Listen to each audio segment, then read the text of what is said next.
Pemirsa, Anda menyaksikan Economic Update bersama saya Syafinas Nasyar. Dan kini di samping saya sudah ada Bapak Rida Wirakusuma selaku Ketua Dewan Direktur Indonesia Investment Authority. Halo Pak, apa kabarnya? Baik, terima kasih. Oke. Hingga akhir 2022 Pak, Indonesia Investment Authority berhasil mencatatkan total aset hingga hampir 100 triliun rupiah.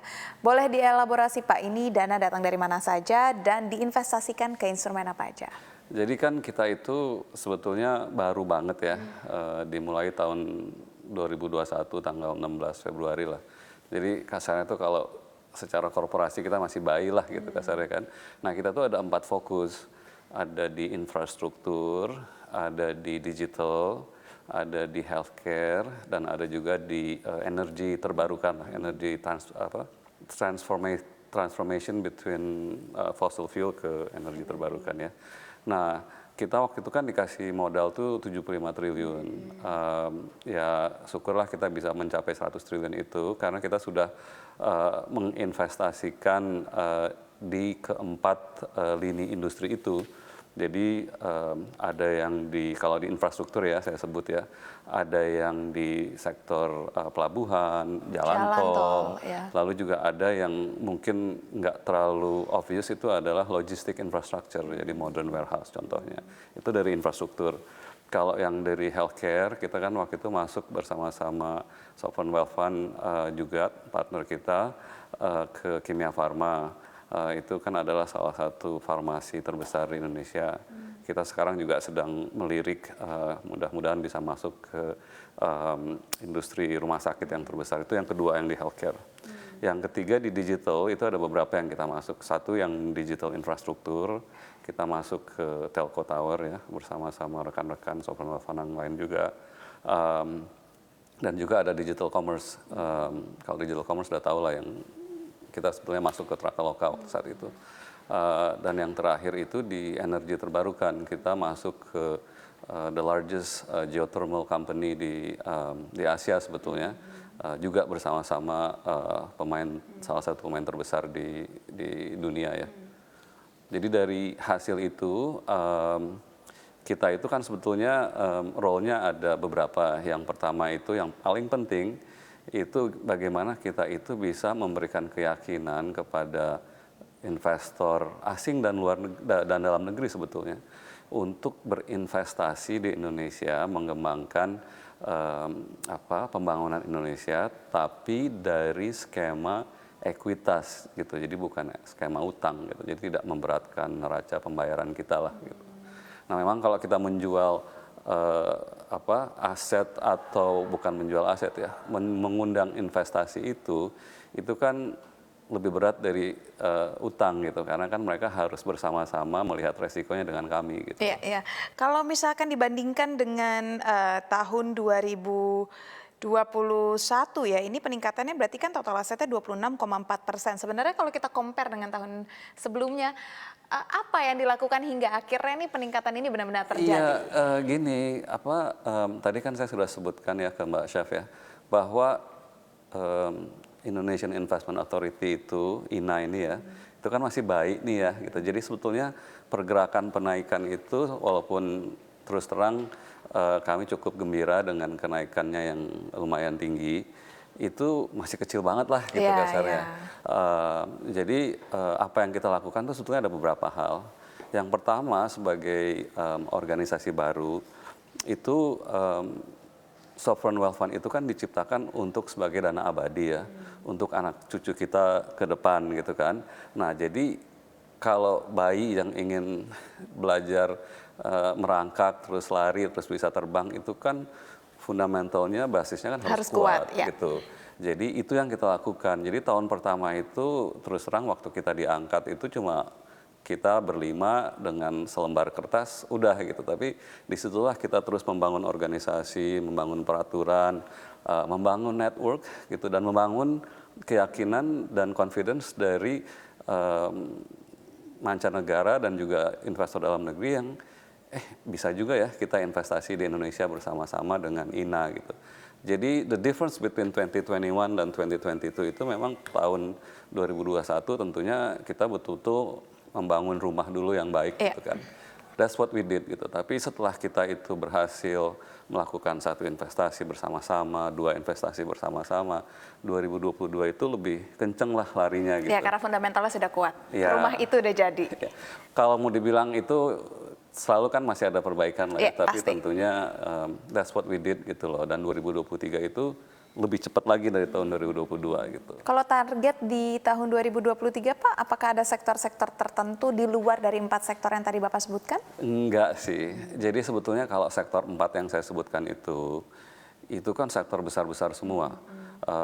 Ada subsektor sebagai contoh misalnya pertanian atau agriculture, ada subsektor yang namanya financial industry, ada subsektor yang namanya property and tourism. Itu sebetulnya juga kita sedang pelajari.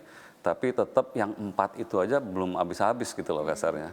Jalan tol misalnya kita masuk ke jalan tol di Jawa dan di Sumatera gitu. Itu kan sebetulnya pembangunan jalan tol di Indonesia kan masih panjang banget gitu loh. Nah sekarang ada rancangan undang-undang kesehatan yang sudah diresmikan atau disetujui gitu kan, pembaikan industri kesehatan kan masih panjang banget gitu. Kalau kita ngomong digital sebagai contoh nih ya, di Indonesia itu dengan penduduk 270 juta, itu data center kita tuh kapasitasnya hanya 130 megawatt gitu. Sementara negara tetangga kita yang kecil Singapura itu Lebih ada besar. 7 kali lebih besar gitu. Jadi digital pun juga besar banget prospeknya. Belum lagi yang energy transition. Jadi kami tuh pikir yang 4 itu aja juga masih panjang banget yang harus bisa kita kerjakan. Bagaimana gambaran umum terkait target aliran dana investasi yang akan dibantu diinvestasikan oleh INA Pak di tahun 2023? Akankah fokus ke satu sektor infrastruktur saja atau mungkin ke empat-empatnya? Jadi kalau dilihat itu sebetulnya gini, kami itu sebetulnya lain sekali dengan banyak misalnya kementerian atau badan pemerintah di mana mereka itu kan berencana gitu. Kalau kita itu kan transaction per transaction, deal per deal.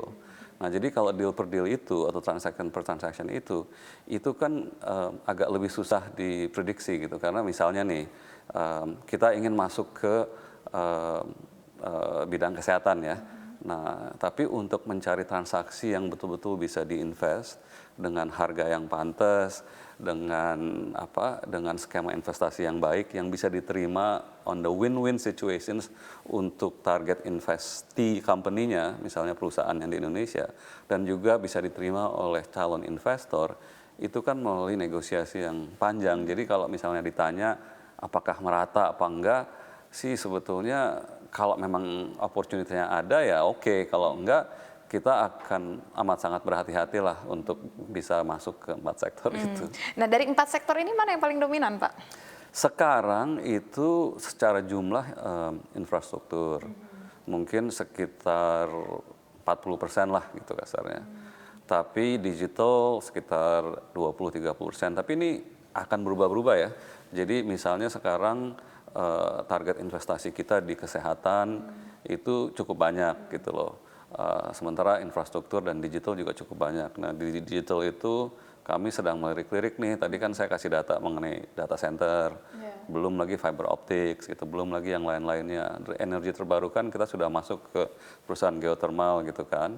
Nah tahun ini mungkin akan ada yang kita bilang bolt-on acquisition, jadi tambahan ekspansi dari yang sudah ada gitu. Jadi kita itu memperdalam dan memperlebar gitu, tapi tetap aja dari 4 itu sementara ini. Oh, dari 4 itu. Saya juga punya data ini Pak, terkait dengan instrumen-instrumen investasinya. Mungkin boleh dielaborasi ya Pak, ada obligasi, ekuitas, lalu aset keuangan dan segala macam. Ini peningkatannya untuk obligasi tahun 2022 turun jika dibandingkan 2021. Tapi untuk ekuitas dan juga aset keuangan lainnya, ini justru tumbuh dibandingkan 2021. Apa? Jadi kalau obligasi itu sebetulnya kita nggak fokus sih. Jadi kenapa kita nggak fokus? Jadi waktu kami diberikan dana untuk sebagai seed capital itu kalau saya boleh sedikit ya, kan 75 triliun, 35 triliunnya itu tunai, 45 triliun itu sebagai saham in-bank gitu ya. Nah yang 30 triliun tunai itu, sementara kita menunggu masuk ekuitas, itu kita taruh sebagian di obligasi dan di time deposit misalnya. Tapi itu menurun begitu asetnya naik. Jadi memang tujuan kita itu ekuitas. Tujuan kita itu ekuitas karena satu, nilai timbal baliknya jauh lebih tinggi. Kedua, karena dengan itu kita bisa langsung memperbaiki kinerja aset-aset tersebut gitu. Jadi membantu perkembangan Indonesia dengan lebih baik. Jadi kalau obligasi itu sebetulnya bukan target kita sih. Jadi memang sengaja akan turun, nanti ekuitasnya makin Ekuitasnya baik. naik, karena memang target utamanya adalah di ekuitas itu ya Pak ya. Oke, ya pemirsa, diskusi kita masih semakin menarik. Jangan kemana-mana karena Economic Update akan segera kembali. Tetaplah bersama kami.